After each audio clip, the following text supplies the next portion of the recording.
সরকারের ক্ষমতা আসার পর 605টি হত্যাকাণ্ড হয়েছে এবং 209টি ধর্ষণের মতো ঘটনা ঘটেছে।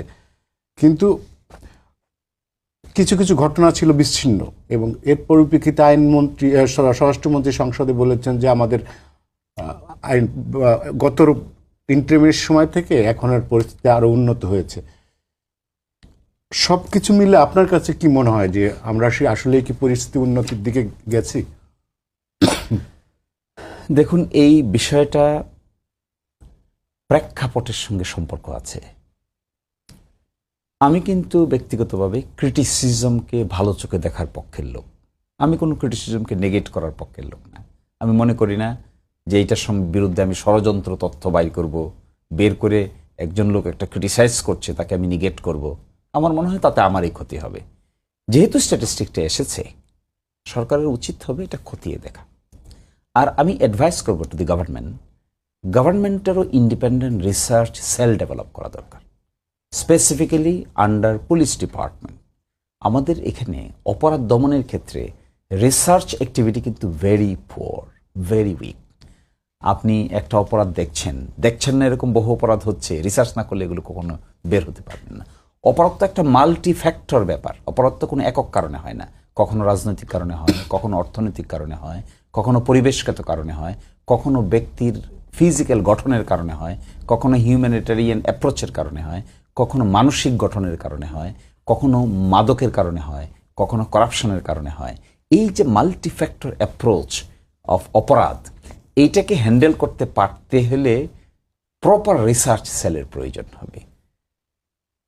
ঘটনা ঘটবে তারপরে বিচার করব, এটা তো সভ্য সোসাইটির কাজ না। সভ্য সোসাইটির কাজ হলো ঘটবে না বা কম ঘটবে, এই জন্য কি কি করণীয় আছে, শর্ট টার্ম কি করণীয়, লং টার্ম কি করণীয় আছে।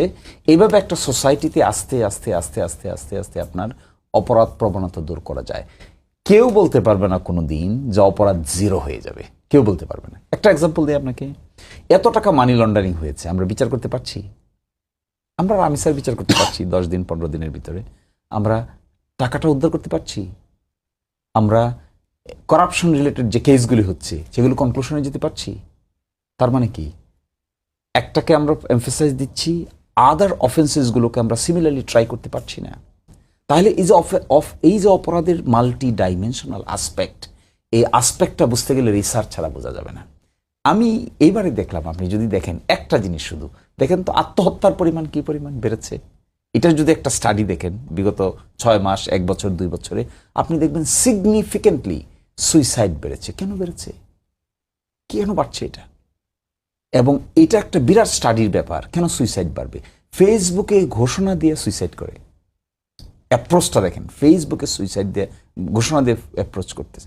এবং একটা স্টাডি আছে, বলা হয়ে থাকে অনেক সময় মাদকাসক্তির কারণে অনেক বাই প্রোডাক্ট অপরাধের জন্ম হয়। আবার অনেক সময় এটাও স্টাডি আছে, কিছু লোক আছে ফেন্সিফুল, অপরাধ করলে তার প্রতি অ্যাটেনশন বাড়বে, সকলেই তার দিকে তাকাবে, সকলেই অ্যাটেনশন সিকার, এই কারণেও কিন্তু মানুষ অপরাধ করে। কিন্তু কে কোন কারণে করে এটা রিসার্চ ছাড়া সম্ভব না। এই জন্য আমি মনে করি কোনো ক্রিটিসিজমকে we should not reject the criticism. গভর্নমেন্টের কাজ হবে accept the criticism and try to solve ইট।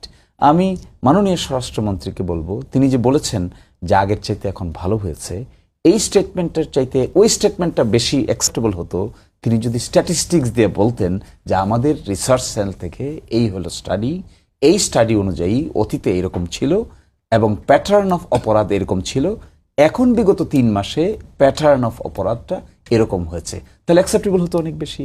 আপনিও অ্যাকসেপ্ট করতেন, আমিও অ্যাকসেপ্ট করতাম। এই জন্য আমাদের দেশে আরেকটা দুর্বলতা আমি দেখি, একটা স্ট্যাটিস্টিক্সকে যদি কেউ নিগেট করতে চায় তাহলে আরেকটা স্ট্যাটিস্টিক্স দরকার। একটা রিসার্চকে যদি আমি ভায়োলেট করতে চাই তাহলে আরেকটা কাউন্টার রিসার্চ দরকার। তা না করে আমি যদি ফ্ল্যাটলি ডিনাই করে দেই তাহলে বিষয়টা তো জাস্টিফাইবল হবে না। এখন কেউ যদি প্রশ্ন করে, আমি যে বলছি এই কথা যে আগের চাইতে এখন ভালো, তাহলে প্রশ্ন করবে আপনি ডাটা দেন, কোন ক্ষেত্রে ভালো বলেন। আজকালকার তো মাল্টি ডাইমেনশনাল প্রশ্ন থাকবেই।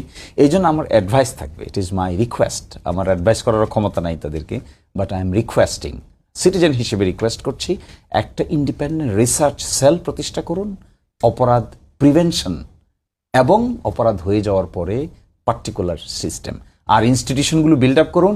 ইনশাল্লাহ আস্তে আস্তে country will stand on its own. সময় লাগবে। আমি একটা কথাই বলতে চাই, আপনি যদি কোনো ব্যাপারে ম্যাথোডোলজির প্রশ্ন তোলেন, আপনাকে আরেকটা ম্যাথোডোলজি হাজির করতে হবে। That is what is scientific approach. আমার ম্যাথোডোলজিকে আপনি রিজেক্ট করতে চান, yes, you have every right to reject my methodology, definitely by a counter methodology, not by your words. এই লেভেলে যখন রাষ্ট্র যাবে, তখন আমরা অনেক বেশি রিজনেবল হতে পারবো, ক্রিয়েটিভ হতে পারবো, ইনোভেটিভ হতে পারবো। Simple denial will not give the solution, but denial with research এবং গবেষণা আপনাকে সমস্যার সমাধান ঘটাবে। আলটিমেটলি লং রানে সমাধান হবে। আপাতত একটু সুবিধা হতে পারে, ক্রিটিসিজম হতে পারে, এই ক্রিটিসিজম হতে পারে, কিন্তু আলটিমেটলি যদি এন্ড অফ দ্য ডেতে সলিউশন হয়, that would be the happy moment.